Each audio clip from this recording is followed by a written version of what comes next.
मुंबई नागपूर समृद्धी महामार्गावर शुक्रवारी पहाटे 3 वाजेच्या सुमारास भीषण अपघात झाला। लासूर जवळील चॅनल क्रमांक 463 येथे मुंबईकडून मलकापूरकडे जाणारी लक्झरी बस पुढे जाणाऱ्या ट्रकला पाठीमागून धडकली। या अपघातानंतर बसनं अचानक पेट घेतल्यानं चालकाचा जागीच जळून मृत्यू झालाय, तर 21 प्रवासी जखमी झालेत।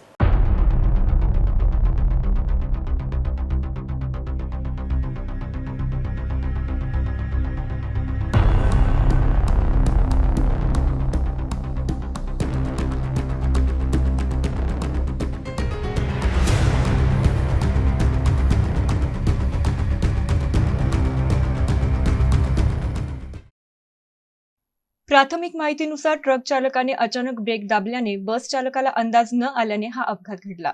धडक झाल्यानंतर ट्रक घटनास्थळावरून निघून गेला। त्यानंतर लक्झरी बसने भीषण आग घेतली।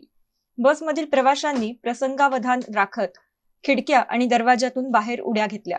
मात्र आगीचा वेग जास्त असल्याने बस चालक अमोल शेलकर वय 35 राहणार पुणे हे बसमध्येच अडकून जळून मयत झाले। जखमी प्रवाशांना तातडीने रुग्णवाहिकेद्वारे घाटी रुग्णालय छत्रपती संभाजीनगर येथे उपचारासाठी दाखल करण्यात आले आहे।